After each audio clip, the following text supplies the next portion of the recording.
brothers, but not by birth. Family, but not by DNA.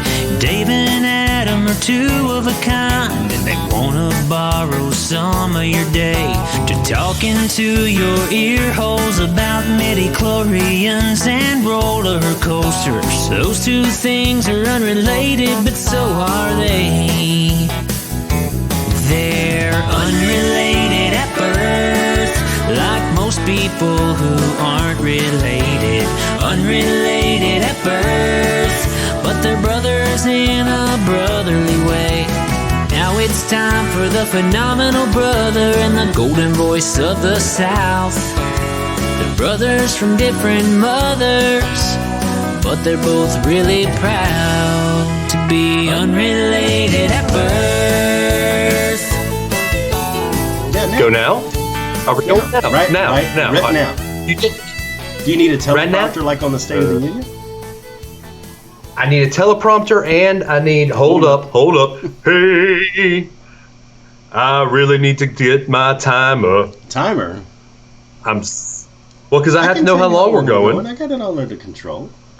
No. I like to be self-sufficient. So were you a Boy Scout growing up? No, I was not. You just like to be prepared anyway. I was not. I do. Yeah. By the way, I got my Balor Club, my Finn Balor t-shirt. You're what? It's wrestling. Finn Balor. It's wrestling. I know you don't know these things, You're but teaching me something new. You're learning. You need to go to a show. You're down there in the land of pro wrestling. In the land of pro wrestling. Sounds so flashy. Yes. By the way, when I say down there, I'll go ahead and introduce you first. The phenomenal brother, all the way from the middle of the state of Florida. I can't say it. The House of Mouse. Thank you. You're self-sufficient even in your editing now. Saint Cloud. Yep. Adam Russell. And if you're in the Central Florida area, check out Bad Boys Detailing. We're going to have a link with all of their information inside the post. I'm going to add it to it after the fact. Also going to drop their stuff in the description of the podcast if you're listening. If you're anywhere in Central Florida and you need a car detailed, someone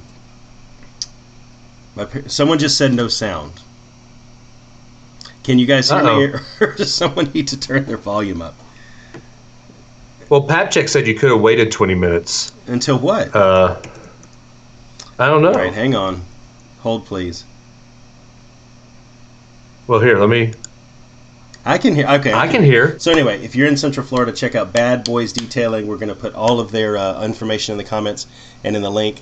And information. It's like information, but it's not really information. So yeah, if you need a car detail, check them out. You saw their little thing on the countdown too, so you can go back and get the number that way. Anyway, introduce yourself now. So are they bad boys for life? It's Bo, Andrew, and Daniel Jones. His son's name. Wait, listen. His son's name is actually Andrew Jones. Yeah. Really? Did he play center field for the Atlanta Braves? Okay. Wait, Papcheck has us on mute while he's watching the State of the Union address? What? He's got us on quiet, he says. Well, Anyway. I'm offended. I am the golden voice of the South, the human jukebox, the one, the only Dave Adams, coming to you live and in living color. I can actually say live and in living color tonight and mean it. Live and in living color from the top of the state of Alabama all the way from Madison, Alabama. Here where it is a blistering 70 degrees. Aren't you enjoying it? I am, but tomorrow's going to be thunderstorms. And then after that it'll be cold. And then it'll be cold again.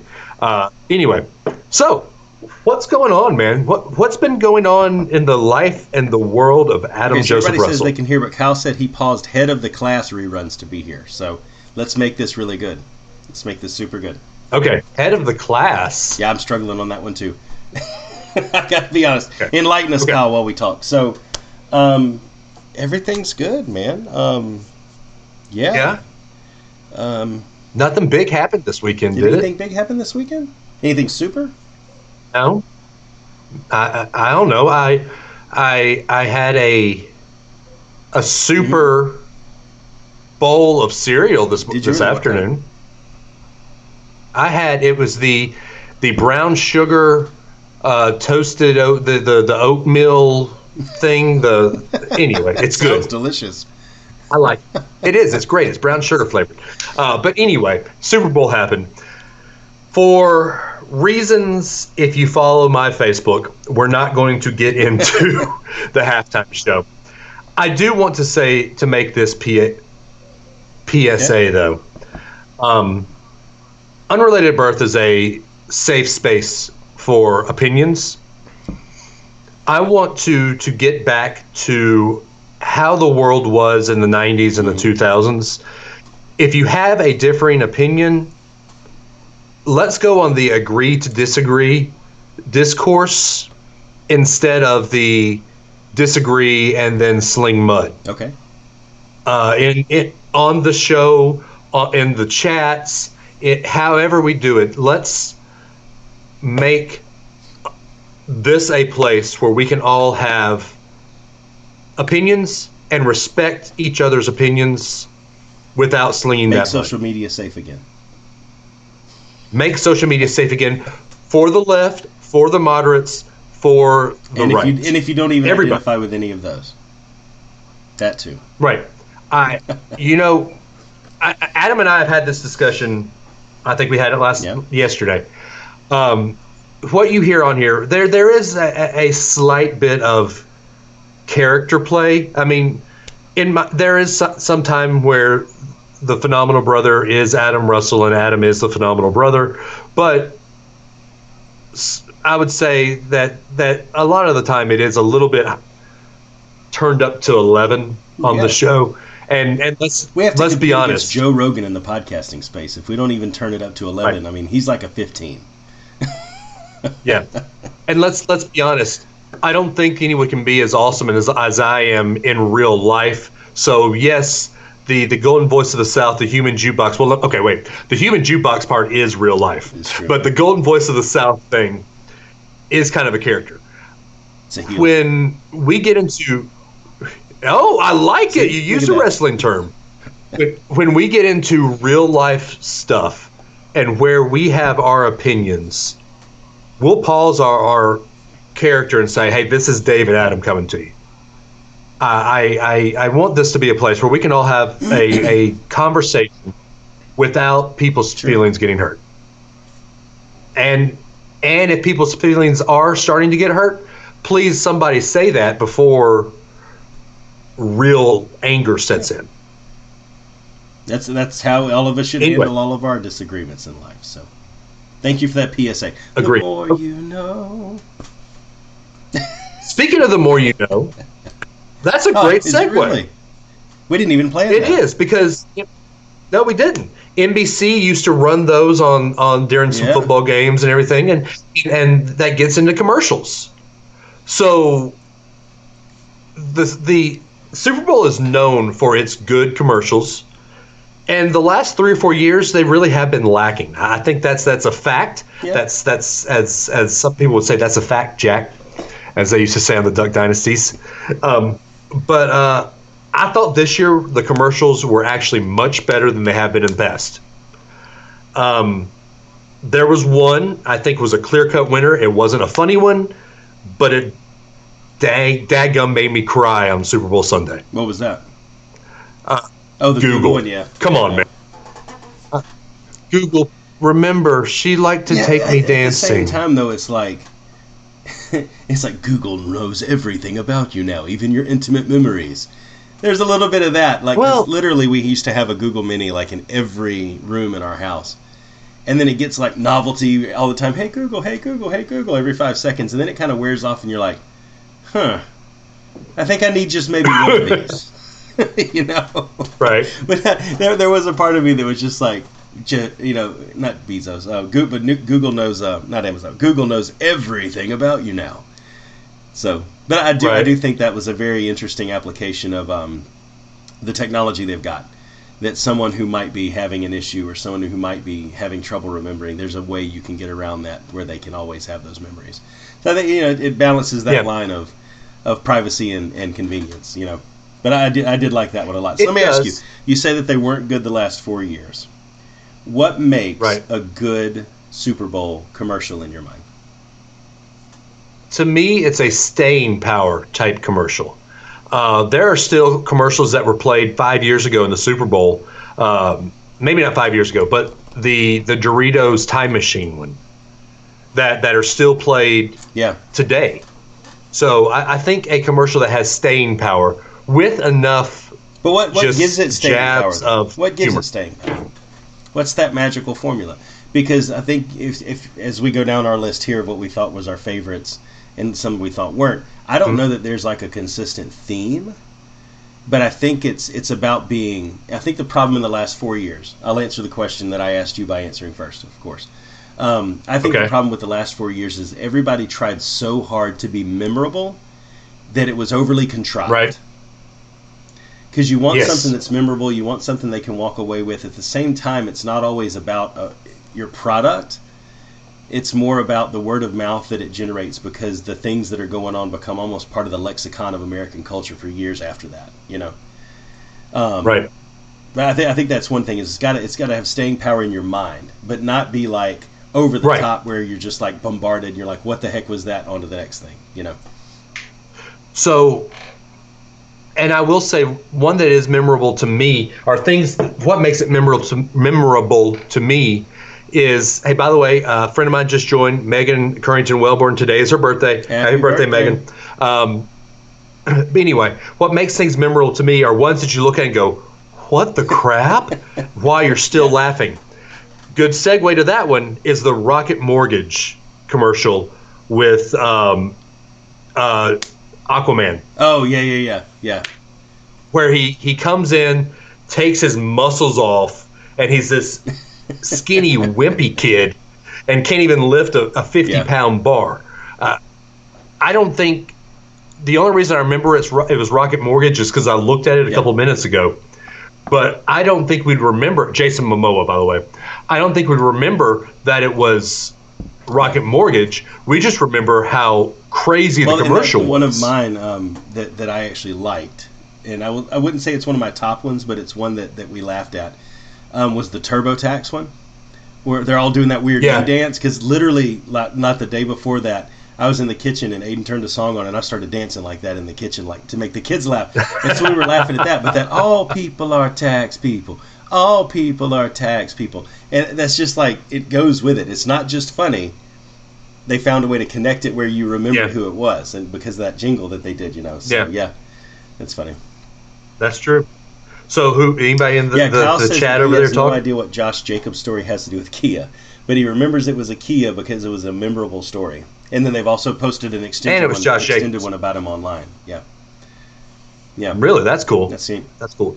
And it was Josh Jacobs. I mean, we all had a little bit of a need to watch that one. So, let's just go down. I mean, let's just do like a top 5. What were your top 5 commercials and why? You want to just do I do one, you do one, type back and forth? All right, we'll start with yours. What was your number 5 commercial? My number 5 was probably the avocados one. Really? I thought that was one of the worst ones. So as it's again staying power, and as we're sitting here talking about the formula, and we're talking about what makes a good Super Bowl commercial, I remembered like the little like avocado carrier, and then the little like travel kit, and like all the little ways that they did that. I actually think that one was probably one that that made us laugh the most. When I really think about like formulaically, it's not up there that high, but I think at top 5 it probably made it overall. And because I tend to lean towards a little bit more of the funnier commercials than I do the serious commercials anyway. So I do too. So I would put that one up there.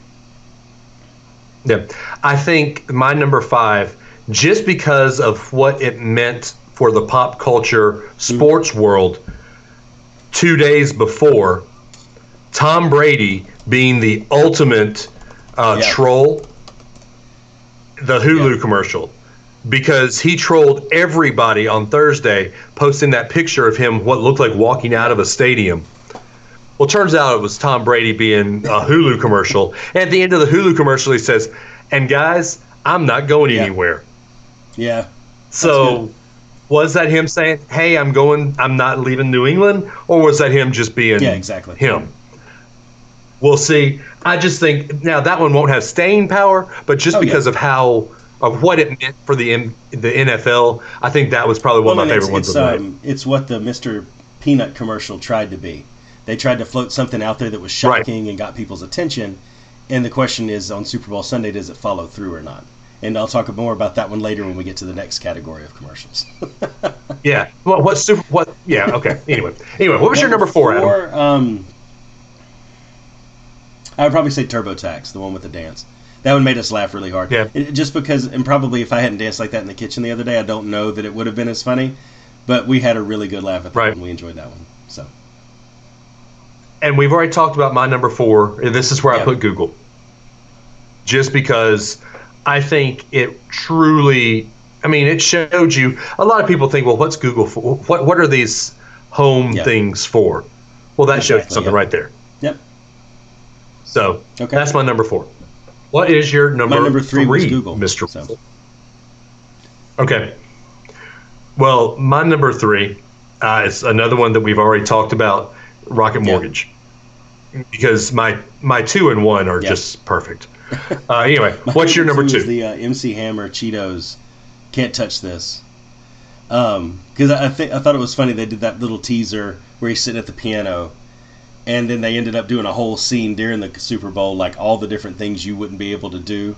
And the baby one was the best, I thought, because she tried to hand him the baby, and he's like, "Can't touch this," and she looks at him like, "Oh, okay, I understand." I thought that was pretty good. Right. Yeah. All right, so my number 2, this one's hard for me because this means I have to leave out one of my favorites. Because my number 1 is hands down easily the favorite of all time for me. Maybe one of the top of all time. My number 2, just because of the character, I love this character on Saturday Night Live. It's a Smart Pack from the Hyundai commercial. I loved when Rachel Dratch did that "No Ma" with Jimmy Fallon, and then you get all the other people in there doing Smart Pie. You get Big Pappy, you get all that. I love that commercial. All right. What is your number? My number one is now. Groundhog Day with Bill Murray. Yeah. But to me, I've watched that movie a million times, literally a million times, and to bring it back and to see, Bill Murray's done stuff lately, but the way they reprised everything, they had Ned Ryerson, and they had the Groundhog guy. All of the stuff was there, and it was just really cool. I thought to see all of it be recreated like that. So, yeah. Leaving that's got to be number 1. To me, that might be one of the number 1s of all time. But we'll get there. I hate that I had to leave out my Doritos Cool Ranch Sam Elliott. I wasn't into that one, man. I really don't want to see Sam Elliott dance, and I know it really wasn't him, but I want to see Sam Elliott always be that. But your son loves that song. I'm tired of hearing it. Okay, and then Billy Ray at the very end. I'm not dancing. That was pretty. Yeah, funny. That was pretty funny. I mean, the only thing that would have made it better if he says, "Man, that just breaks my achy, breaky heart." Right, yeah, something like that. Before we talk all time, so those are our favorites. What was the one that you thought missed the mark? I have 2 that I want to talk about that I think missed the mark.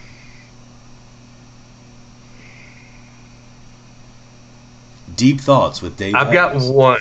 Yeah, I've got one, and I'm trying to think of how to say this without offending anybody. The secret deodorant commercial.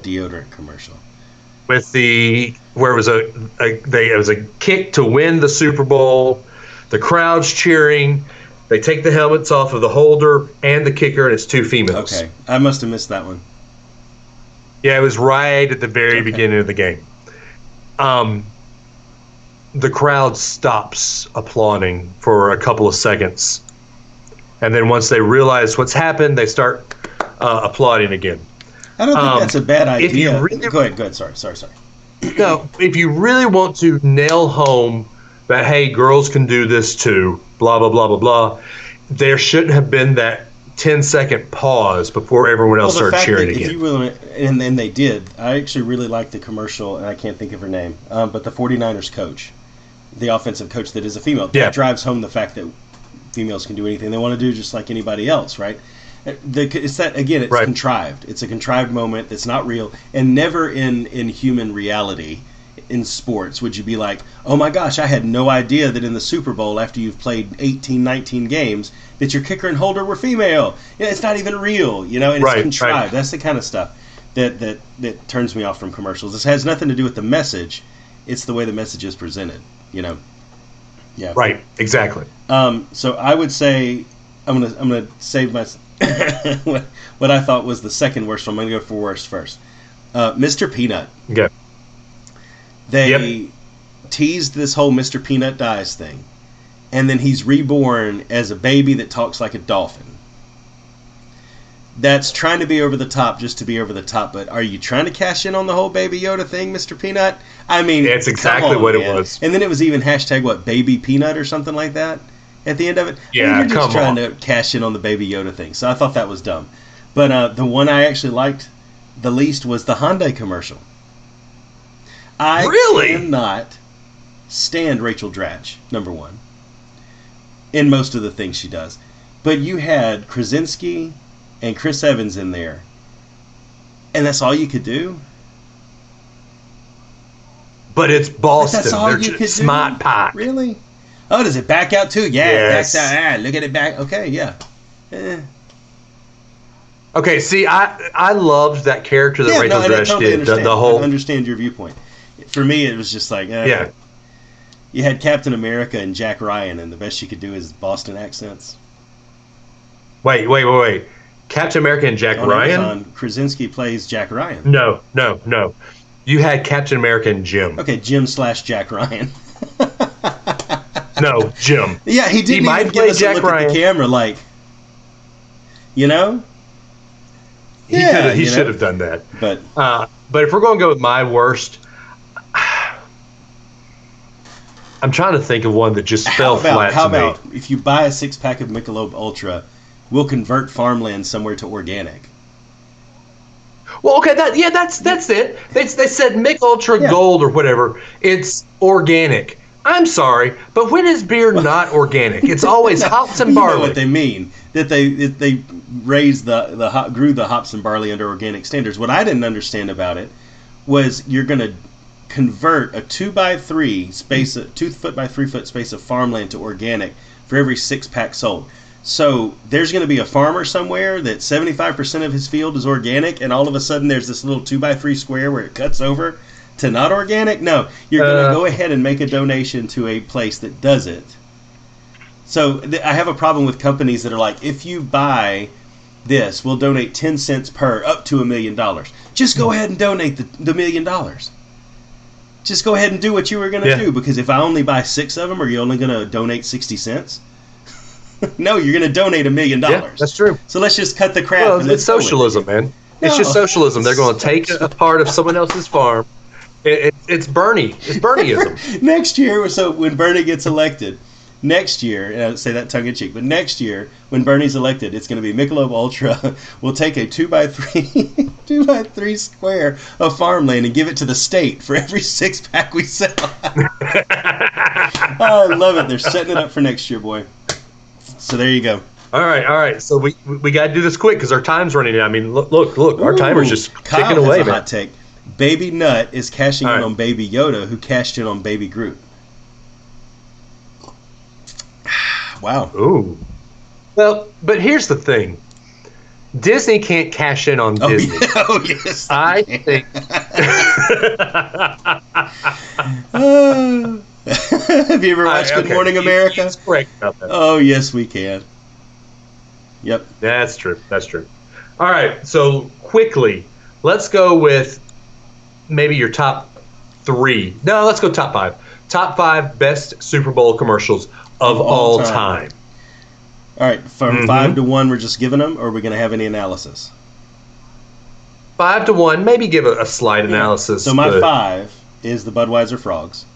Because for me, you got to put something Budweiser in there. And how many of us for a year after that were going Budweiser?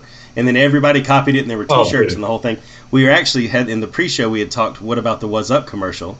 Not a Super Bowl commercial, interestingly enough. It was a Monday Night Football commercial. So, Budweiser Frogs, Yep. Betty White, when she did the Snickers commercial, Apple 1984, because that technically, and I think in the article, I was looking at the same link that you were looking at, and it really was the first Super Bowl commercial that kind of pushed the limit and made like a impression on people like that. So it kind of changed the game there. So I've got that one on there.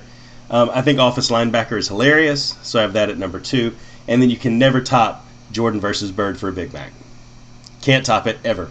And I'm sorry, Bill Murray, love you to death. You're going to be, at best, you'll be tied with that one for the rest of time. So So let's not put any of the 2019 or 2020 commercials in there. I'll say probably my number 5. It's not even on this list. I would put that time travel Doritos commercial because, like I said, 3-4 years later, it's still going right now. Jimmy, you're old. Yeah. Number 4, I'd go 1984 because it did change the game. Number 3, this is before I really started watching TV. I was young. You were young too. Was the Wendy's "Where's the Beef" commercial. That changed the game too a little bit, I believe. Number 2. Every time you get to 2, you have a debate tough. inside of yourself. It's hilarious. Yeah, I do. Just because of what this meant to this kid and what it meant to the car and at the time when it came out, I've got to go with the Volkswagen Kyle the Force put that kid. in the comments too. Yeah. That's my number 2. Number 1, Jordan Bird. I mean, you can't go wrong with that. If we're going to throw some honorable mentions out there, you didn't like this one, but I've got to go the Hey Kid Catch, Coca-Cola, Mean Joe Green. You've got to go with the Old Spice dude, the shower dude. I'm on a horse. That guy was or whatever it was. Yeah. Yep. Right. That's on there. Terry Tate. I didn't put him in my top 5. I'm thinking, looking through some more. There's the Troy Polamalu commercials with his flowing hair. There's just the E-Trade baby. That one took off for a while too. Yeah, there was a lot from that. Yeah, it did, but now E-Trade's not a big deal. So I mean, there's a lot of good ones. To me, this was one of the first years that the game was actually important because it was a fun game and not just the commercials. Outside of the halftime show producing several memes of its own. My favorite meme was when the 49ers scored with, I guess, about just under 12 minutes left in the fourth quarter, and they all took that picture together in the end zone. They were all posing like that, and it said this picture was taken moments before disaster struck. I will say my favorite meme I saw this morning. It said Thursday before the Super Bowl, Richard Sherman said he probably wouldn't go to the White House. Well, Sunday he proved he would not go to the White House. That's good. And Shakira and the GOAT. I mean, that's my favorite halftime show meme. If you haven't seen that one, go Google it. Although now looking back, what she did was a nod to her Lebanese culture. No, I'm not saying what heritage. she did was funny in any way, but when you got out in the public eye, you're going to have a meme made about you. And if we can't laugh about stuff, then we can't laugh about stuff, and let's just quit the whole thing. I mean, come on. Right. Exactly. Hey, do we have? Oh wait, Carrie just texted me and said, "Pretty cool. Pop culture in Australia got this exclusive." Did he just send me a pop? Are you reading your text while we're on the air? I am. Oh, okay. Let's give this a shout out. Carrie texted me this. All right. So you see this pop? Yeah, barely. It's a fireman hugging a koala. He said, "Pop culture in Australia got this exclusive. All proceeds go to the brush fire cleanup efforts and animal care." I can get behind that. Yeah. That's cool. I want that Funko Pop then. Gary, get your man on it. I want that Funko Pop. But do you have? So let's transition here, and our easy transition is our Virgil asks a question. It is. I don't. Hey! I don't know. You. Okay. What is money? Thank you. No, this one's an actual it'll take you a second to think about it, but Adam and I, after listening to it for about 2 minutes, figured it out before he finished the question. What entertainment platform came out in 1989? And here are some specs. It had 8 kilobytes of internal SRAM. The color palette was 4 shades of gray. The screen size was 2.6 inches diagonal. The overall dimensions of the platform was 3.5 inches by 5.8 inches by 1.3 inches. That's the question. And I'm going to throw out an extra. Dave asked a question. What game came out because of this? Because of it? Mm-hmm. Well, I'll hum a little bit. Oh, got it. Is that the music from the space shuttle level, or was that? Yeah. That was the space shuttle level. So obviously, I think everybody's shouting it out in their speakers now. It was the Game Boy, and I got to say that. Right. And that was Tetris. That was Tetris. Yeah, I still miss the Game Boy. Yep. Even with a Switch. I was more of a Game Gear guy. You were what? Were you really? Game Gear. Sega's Game Gear. I mean, I had the Game Boy in the case. I had the thing that snapped on the top with a light and a magnifier that flipped down over it. I had all the stuff, man. The Game Boy was fun. And Blair's parents actually have her old Game Boy, and it still works. Why is it not in St. Cloud, Florida? We're working on that. Okay. My watch party is very quiet tonight. Well, no one's saying. State of the Union's on, man. The president is speaking. That's true. And we would have delayed if I didn't have AEW tickets. Enjoy that. But they're coming to Huntsville. Yeah, I'm going to. All right. So the other thing that we're going to talk about is the other Dave Geek-out thing. Big time. As y'all know, I'm a sports geek. But one thing that a lot of people might not know is I was raised in a very musical family. I think we had. And well, yeah, okay, I sing, but not only do I like pop music and everything like that, I was raised in a family that appreciates the arts. And so I was raised going to dance recitals, but mostly I was also raised going to Broadway shows. And I've always dreamed of being a Broadway singer, a Broadway actor, whatever. I'm just not what you would call a triple threat. I can sing, I can act, I can't dance to save my life. Almost. You were almost there, Dave. Doggone it. I got rhythm, but it comes out in my vocal cords and my fingers when I play bass guitar, but I can't get my feet to match with my brain with the rhythm. So, most Broadway shows you have to dance. So we're going to do something here. And Adam had a hard time with this because he likes Broadway, but he's not as Broadway geek as I am. I enjoy it thoroughly, but I haven't, because we're going to talk about shows we've seen in person. I pretty much talk about all the ones I've seen in person, and that's not that I'm uncultured. It's just I haven't had the opportunity to see as much as you have. Well, you can hear my list though. Don't go down that path quite yet.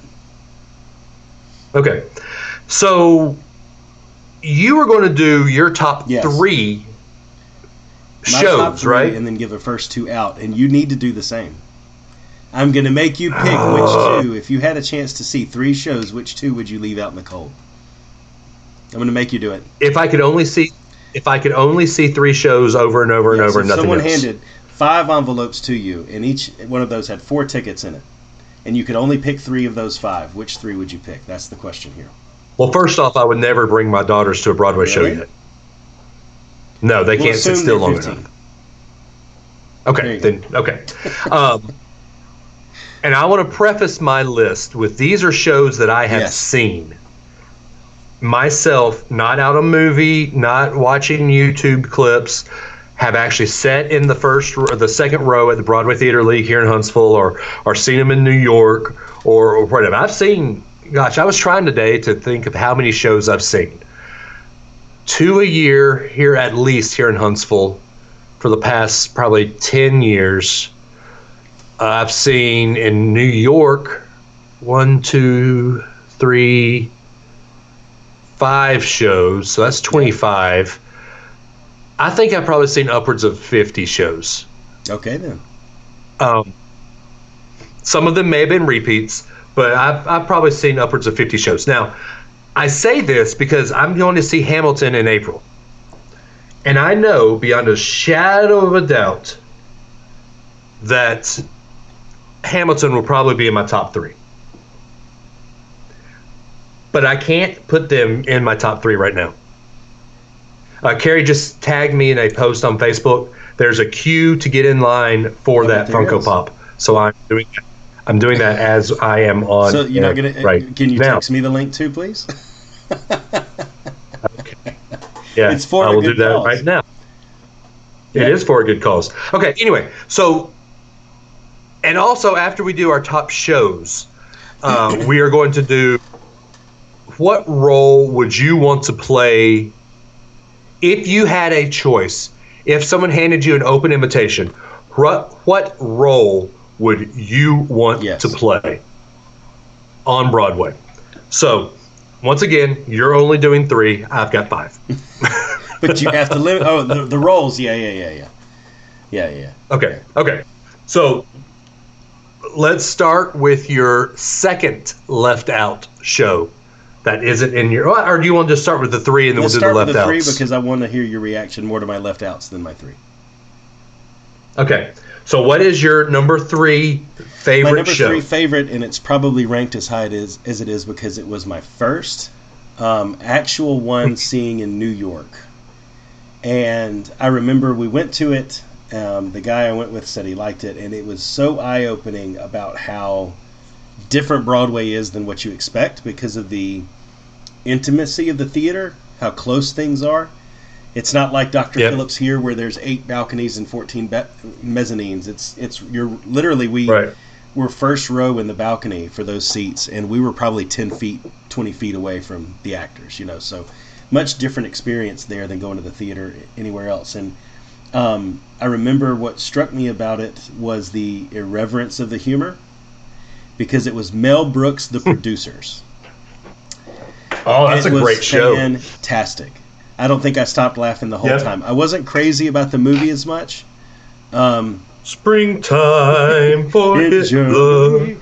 The whole thing, I think it was just, like I said, irreverent and funny, and the songs were good, and just the whole thing, I enjoyed the whole experience. So I don't think the show itself, had it not been the first one, would be in the top 3, but the first time really paid off for me. So that's why it sits there.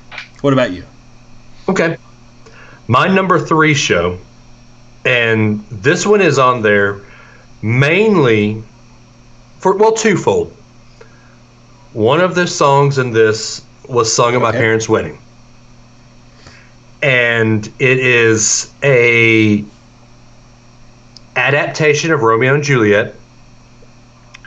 The music is amazing. I remember growing up, my parents had a modern people singing. I put modern because they're not modern anymore, but modern people singing songs from this, and West Side Story. When you're a jet all the way from your first cigarette to your last dying day. It's that. I mean, come on. Who doesn't know the song Maria? Tonight. Tonight. No. You don't know it, really? I'll see my love tonight and for once. You've never really heard that song. Okay. It's a very cool. This is probably the oldest of the Broadway shows that I like. That's on my list. I know it's the oldest that's on my list. West Side Story. It's cool. It's one that I've always loved. One of the roles I want to play is on there. It's going to shock you, all the roles that I want to play, because it's not roles that you think I'd want to play. Yes. Maria. Okay, anyway. So my number 2 then? My friend Carly says, Adam, you need help if you do not know what West Side Story is. I'm fully aware of what West Side Story is, but if I heard that song, I definitely can't sing it like Dave's singing it. I'm fully aware of what West Side Story is. Okay. But my number 2, I saw it here in Orlando at the Bob Carr, and it was one of the most disappointing theater experiences I think I've ever had. And it's still your number 2? Kyle actually mentioned, the Alabama Shakespeare Festival, that he thinks he's only seen 2 Broadway shows, Wicked and Stomp, but then a bunch at Alabama Shakespeare Festival and high school field trips. The ASF was in Montgomery. And so Blair and I went, and the reason I asked you earlier, are we talking theater or are we talking Broadway? Because one of my favorite theater experiences was seeing A Lesson Before Dying in the Octagon at the Alabama Shakespeare Festival. Right. Theater in the round. There was no orchestra. It was literally a handful of people playing this out, and you're like 5 feet away from them, and it was so powerful.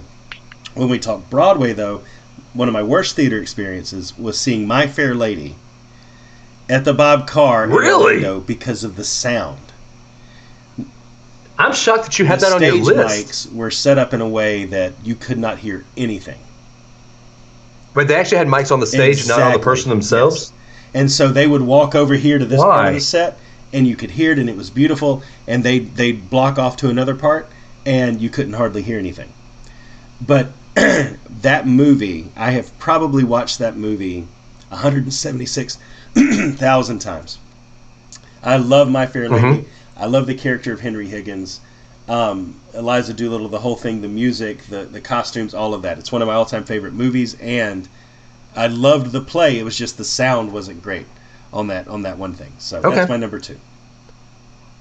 So my top 2 are by the same book writer and composer. Okay.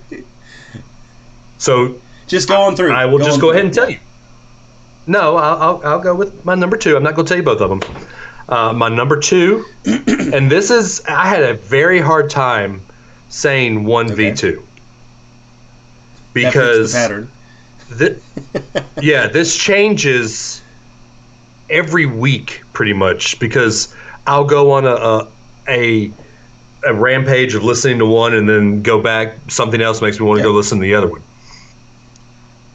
I'd say, and this is changing right now just because of my reasonings, number 2 is Phantom. Wow, I can't believe you changed that. I knew your number 1 was going to be that one. I can't believe you made it number 2. You'll understand why when I tell you what my number 1 is. Phantom of the Opera. First off, y'all have heard my story about my papa and when he died my freshman year of college. There's a song in the second half of the show called Wishing You Were Somehow Here Again. And I've seen Phantom 4 times in the theater. I own the movie. I listened to the sound. I studied to the soundtrack. You sang Phantom of the Opera in the Universal Monsters Halloween Horror Nights house. Yes, I did. I don't care how often I've heard the song. When I'm at work listening to it, I have to skip this song because I bawl like a baby. Because I'm going to say the words and not singing, hopefully, so I don't start crying. Wishing you were somehow here again. Wishing we never said goodbye.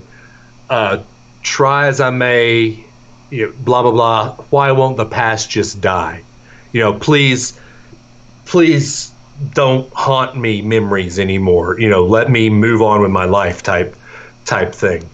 I'm having to stop right now because I am thinking about it, and I see my aunt just joined, and I know that she might say something about it, and I will start crying when Aunt Barbara says something. So anyway, we're going to go on. Anyway, but no, you haven't said your number 1 yet. I'm not done with Phantom. Well, we only have 20 minutes left, so. I know we do, but the richness of the way Andrew Lloyd Webber took a horror movie and made it, yes, it's a very dark musical, but he made it a just amazing music rich show. It's cool, and that's why I was not scared of that Universal Monsters part. I mean, the Phantom jumped right out in my face, and I started talking to him like, I loved your show. You sing great. Just because, to me, that's not a horror story now. That's Andrew Lloyd Webber. That is Michael Crawford. That's, that is Phantom of the Opera. I hear you. So that's my number 2. My number one is, I don't think anybody who knows me has to even like guess. It's Hamilton. That's a mainstay in our house. The kids know all the songs, the clean versions of them, of course. A lot of grunting and self-editing. But that one for me, I think the thing I love about Hamilton the most is that it is historically accurate. And it brings a lot of people into a topic that I like to read and talk about a lot. And typically I can't find a kindred spirit that will talk about that with me. But with Hamilton, you actually find a way. I do. Exactly. I do. Yes, I talk history. But Hamilton gives people insight into something they never would have known about otherwise. And it's the accuracy of it that pushes it over the edge for me. I think the music is catchy. There's a couple of songs I think that, lyrically, I think when you have to write that much content, in small moments, it gets a little lazy in some of the wording and phrasing and that kind of stuff. But the fact that it can be that good consistently for that long, not have a low point, like a low lull or a slow part, and carry the historical accuracy through, is what makes it my number one. Yeah. So I just downloaded the mixtape Hamilton album. Why did he leave out Valley Forge? And why did he leave? Okay, controversially, I understand why he left out number 3, the cabinet meeting number 3, where he talks about slavery. But both of those were amazing. Yep. So anyway, my number one, and I think Adam knew my number one and number 2 would be interchangeable. Number 1 is Les Mis. I've seen this show countless times.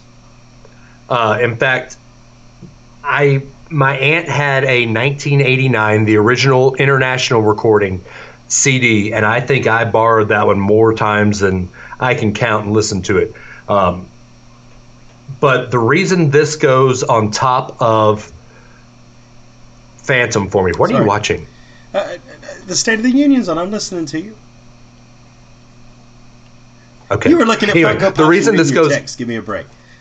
The reason this goes on top of Phantom for me is because I marched my sophomore year in college. We marched the Les Mis show, and it was awesome.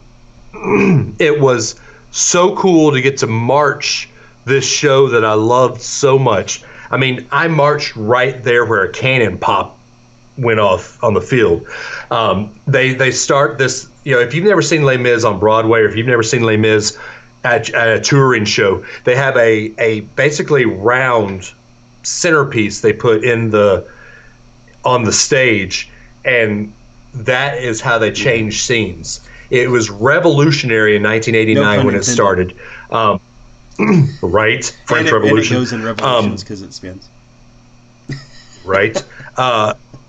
So, and how much Les Mis has actually infiltrated pop culture. Sideshow Bob on Simpsons, his prisoner number is 24601, which is Jean Valjean. So actually, this year when we did Goofy's Mystery Tour at Animal Kingdom, it's a cast member like nighttime scavenger hunt. One of the I know. Well, not everybody may not know that.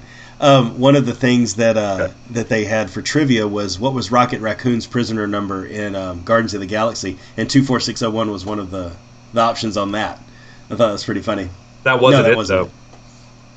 What was his? It was something with a letter and a number. I don't remember, but just the fact that they had referenced that too. To your point, it's always kind of there, Yeah. Everybody knows what 24601. Who am I? 24601. So Kyle has a question. Did the $1 Million Band play "Look Down" on Fourth Down before that year, or is that when it started? Okay. That's when it started. I was part of the group that started that. Yeah. Look down, Javert, he's standing in his grave. Yeah. Anyway. You got me started. All right. So, 2 out. This was tough for me. My 2 out are actually modern shows. So let's hear yours first. Last one out, because we're only doing ones I've seen, is Lion King. And I enjoyed it, but it's like you've seen the movie, you've seen the Broadway show, you've seen the live action CGI version. It's like, okay, you know the story. I liked how they pulled off a lot of the things, like them running through the savannah, and when the actors come down the aisles for Circle of Life, and all of that I think was really neat. But again, I mean, I would take the kids to see it, but I don't know that I would proactively go and see it again in the theater. Right. Okay. So my first one out, and this was hard for me because I wanted so hard to put this in my first ones in, because I love this show. I've seen this show twice in Huntsville. Jersey Boys. Okay, yeah. The show of Frankie Valli and the Four Seasons, it's awesome. I mean, real life, Joe Pesci was part of the reason that Frankie Valli and the Four Seasons got together. Wow. But yeah, I know, and it's just that good of a show. It was a good movie. Christopher Walken played in it. Wow. The original cast, the original cast from Jersey Boys on Broadway played in the movie. Great movie, great show. So that was my first left out. What was your second one left out? So my second one is, I'm not saying it's not a good show. The question here is, what would you go see again if you had the chance? I've seen it once in New York, and I saw it once here in Orlando with Blair, and that's Phantom. It's definitely in my top 5, but I don't know that I would repeat it. So, and Dave's leaving. So, I guess now we'll move on to the next topic of, and so now we're going to talk coin collecting for the rest of the show. So yeah, again, it's like I said, Hamilton and My Fair Lady, I would watch those a million times. I would want to see the producers again, knowing now what Broadway is. Not the movie version either, but the actual stage version. But I've seen Phantom in New York. I've seen it here. I don't know.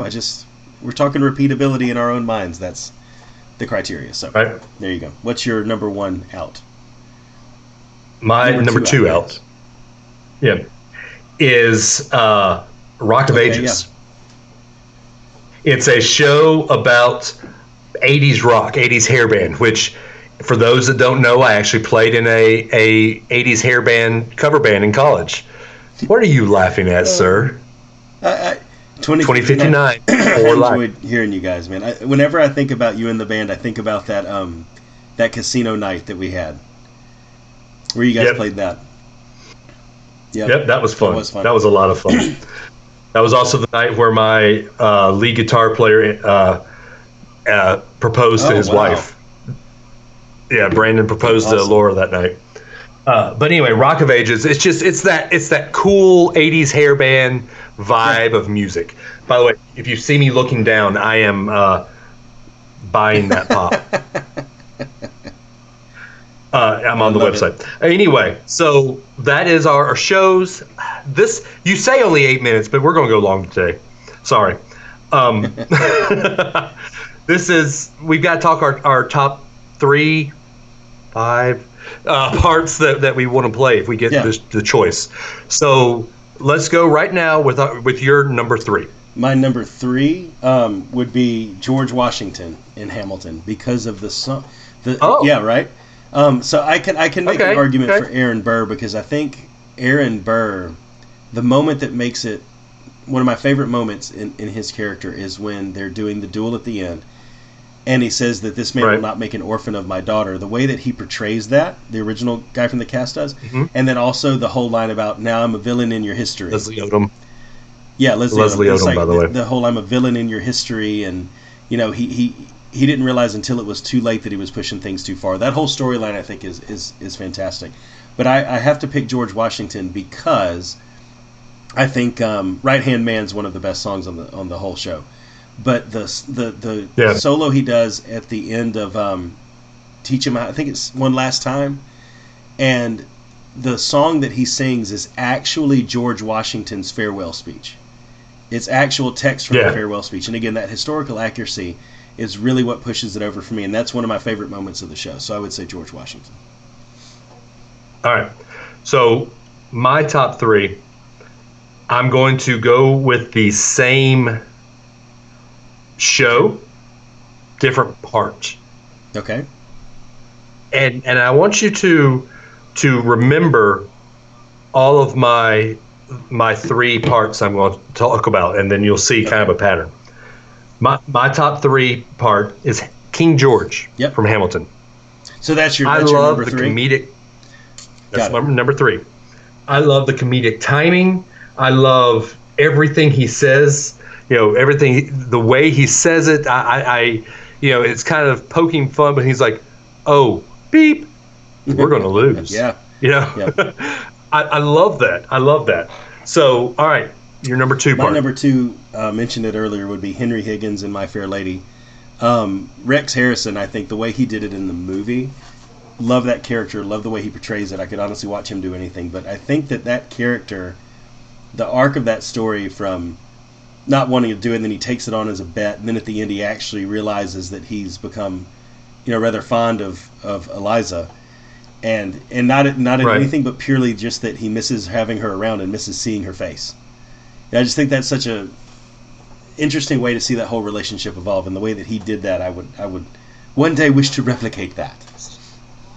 So I thought of something. Two of your favorite shows have the main heroine as Eliza. That's true. Eliza. And Peggy. Work. Oh, I love it. All right. So my number two part is, if anybody knows my voice range, and you've probably heard it on the show, of course. By the way, I got the pop. Nice. If anyone knows my voice range, is I'm a baritone, and one of the most famous baritone shows and parts out there is the one, the only, Phantom from Phantom of the Opera. So I in every fiber of my being wants to play Phantom. I can't. I don't know if I could really get into that part. I have the growl, but I don't have the. It's a big part, man. It is a big part. And while he's a baritone, he has that one part at the end where he makes the chandelier go. I've got to get back when I see if I can do it. When he makes the chandelier fall, I'm pulling back from the mic so I can. You will curse the day you did not do all that the phantom asked of you. It's that anger. He's angry. Yeah. I don't know if I could scream and sound that good at the same time. Yep. So anyway, that's my number two part. And what is your number one part? My number one is King George. Your number three is my number one. I think that the way they portray just the silliness of the king and how they just poke fun at him, it's almost like going back to that time and looking at an old political cartoon of the king. That's how they would portray him. But they put it. Don't they do like a black backdrop and it's just him standing there? I mean, it's the set never really changes, but it is definitely spotlit on him, and you'll see it in person. The way he is dressed is just like, holy cow, this is just over the top, you know? But I think the thing for me is the way that he comes out and he sings his part, but when they did our performance, and I would assume it would be most of them, is that the last song that he sings, he actually interacts a little bit after that. No spoilers, but he interacts a little bit, and the way he does it is hilarious. But it's just that, like, the line of the way it's written, like a 50s and 60s pop love song. And I love you so much that I would send a fully armed battalion to kill your friends and family to remind you how much I love you. And it's just so ridiculous. I just love it. It's amazing. So that would be my number one. All right. You ready for my number one? First off, what do you think it would be? I thought it would have been Phantom.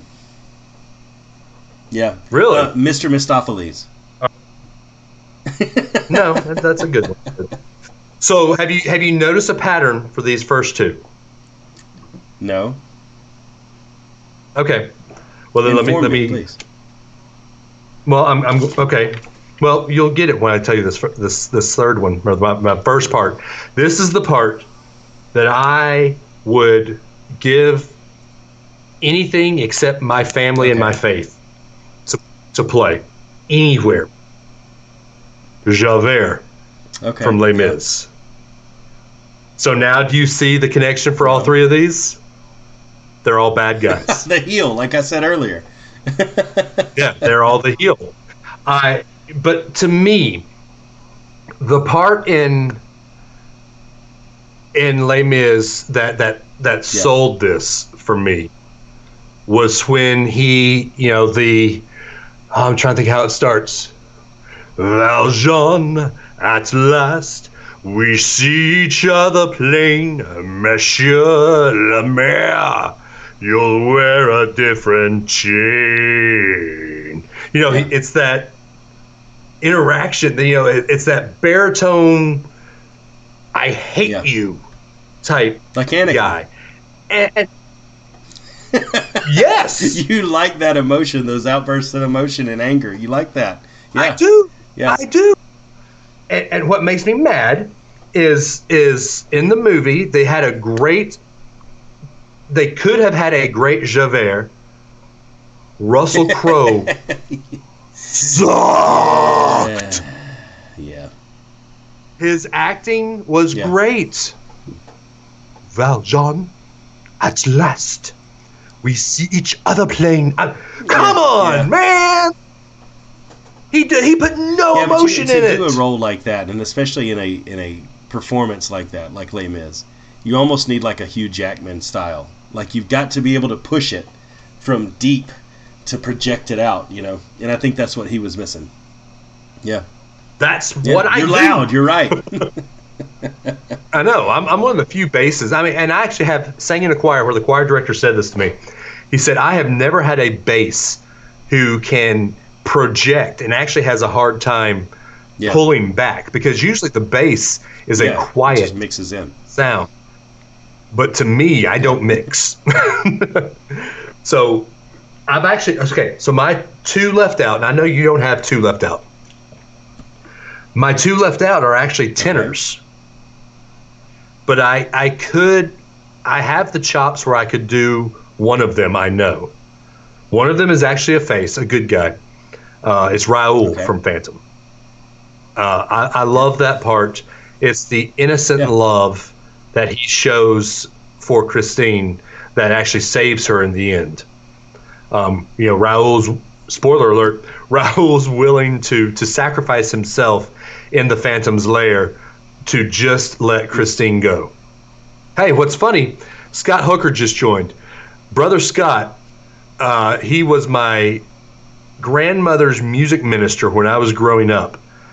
Scott Hooker was one of the ones that gave me my love for Broadway. I always did the summer musical at his church, my grandmother's church, and he always put me in one of the spots where I could project, and he pushed me to learn parts. So Scott, I owe you for a lot of my singing and my Broadway love. That's great. So there you go. My two parts, like I said, Raoul, Phantom, and then the other one, it is a heel, Riff from West Side Story. Riff is the leader of the Jets.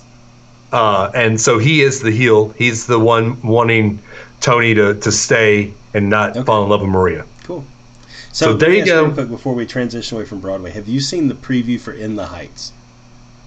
Oh, dude. No. As soon as we're done, you have to Google that. I'm so excited about that. And I don't know if it's just because it's Lin-Manuel Miranda or not, and that gives me a bias in that direction, but the way they pulled off that preview, I'm actually really excited about that. Because that's one I've seen in a movie. One I've seen in a movie theater that I've never seen in person was Chicago, with Richard Gere and the way that they did that. I really enjoyed that one too. So there's some that didn't make the list because I tried to limit it to only ones I've seen in the theater. So but Chicago that's good. But you got to check out the trailer for In the Heights. It looks really good. I have a hard time. So I haven't really seen much of In the Heights, but I like what I've heard of it. I have a hard time watching Rent. Okay. and I've heard some similarities between Rent and In the Heights. Just there you go. Anyway, so there's our Broadway talk. That's something you probably thought you'd never hear on a pop culture. Sarah, you joined late. What's up? Podcast. But we talk Broadway all the time now. Literally now. We talk Earth. Yeah. So there you go. Adam, if they want to talk Broadway, how would they call the show? And leave a voicemail like your father does every week with our voice ask a question. So if you want to give the show a shout and ask a question or give your opinion about Super Bowl commercials or Broadway shows, numismatism, Funko Pops, what else have we talked about this week, Dave? Anything that you want to talk about, 650-UAB show. You'll hear a brief little intro and then the beep. Leave a message after the beep. We'll play it on the show. We'll talk about it, and everyone will know your opinion. Still waiting on you, Sherry, but I understand. Yeah, Sherry hasn't joined our live feed. She joined. She's in the main one. I said hey to her. Oh. She's here. Okay. Hi, Sherry. You're not in my watch party this week, and that makes me sad. I'm surprised when you said hey, Sherry, you didn't jump into a Jersey Boys reference, but... Sherry! You're welcome, everybody. Hi, Sherry! So, cool story about this. And so, I had just seen Jersey Boys for the first time 2 weeks before Ellie was born. By the way, my friend Sarah says, my daughter's dance teacher, her daughter just finished doing a traveling Phantom of the Opera show. Sarah, what part did she play? Dave's totally jealous. Dave has I'm jealous. Yes, I do. Anyway, so back to my story. My first daughter was born, Ellie, and she cried all through the night. And there was only two things that stopped her from crying that first night. Both of them was me singing. But I used to sing to Amanda's belly. I mean, every father does something like that. But I used to sing to. She was one of the ballet dancers. That's cool, Sarah. I used to sing to Ellie when she was in utero. You like that official birth term? I did like that. Did you sing her Nirvana songs while she was in utero? Okay. No. Wow, she was the first understudy for Meg. Holy crap, Sarah! That's awesome. Anyway, but so there's only two songs that would get Ellie to be quiet. I would sing to her Phantom of the Opera because that's one thing that I used to always play for, and then I would really quietly go, Ellie, Ellie baby, Ellie, Ellie baby, yeah, Ellie baby, and she'd stop and listen for a second, and then she'd start crying again. I'd go, big girls, they don't cry, they don't cry.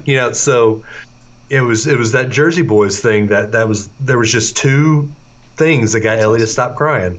That first night in the hospital was me singing to her.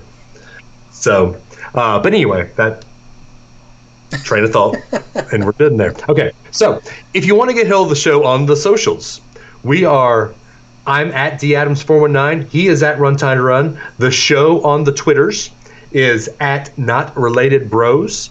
Please give the show a follow. We are trying to get more of a social media footprint, because the more social media footprint you get, the more people realize who we are, and the more the show gets shared and all that fun stuff. Promise. Oh, we do. In fact, I did one thing just on my Twitter, and I think I tagged you in this. Dale Jr. posted something a couple days ago. Somebody posted a Ford truck that was owned by his dad. And notice I said Ford truck. They had the title, and Dale Jr. posted, said, "Oh yeah, this is my dad's truck." And I tweeted, "Wait, Senior owned a Ford? My whole life is a lie." And it's gotten a ton of retweets and likes. So we're going to start doing a lot more from the Not Related Bros Twitter. Also, please tell your friends about the show. Like us on Facebook. Like us on Instagram. Unrelated Birth, Run Tide Run, D Adams 419. Give us a rating on iTunes, on Stitcher, Spotify, however you want to do it. The more people that give us ratings on Facebook, your wife gave us a 5 out of 5 on Facebook. The more ratings we get, the more people interacting with the show on a podcast app, the more that, what's the word you use? Aggregator. Aggregator. Yes. The more the aggregators will start all connected.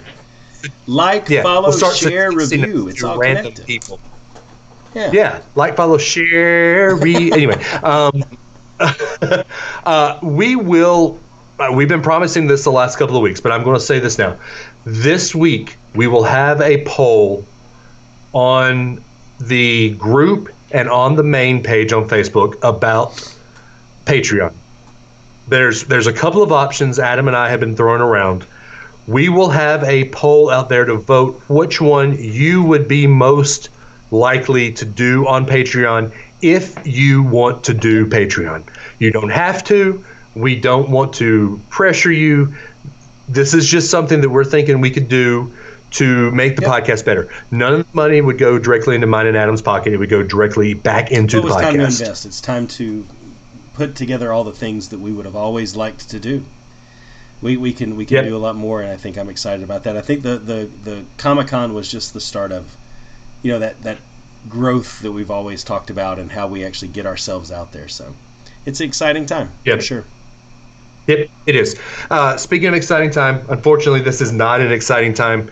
Guys, to borrow one of Adam's employer's phrases, now it's time to say goodbye to all our unrelated at birth family. DAVE. The golden voice of the 80 AM. The phenomenal brother.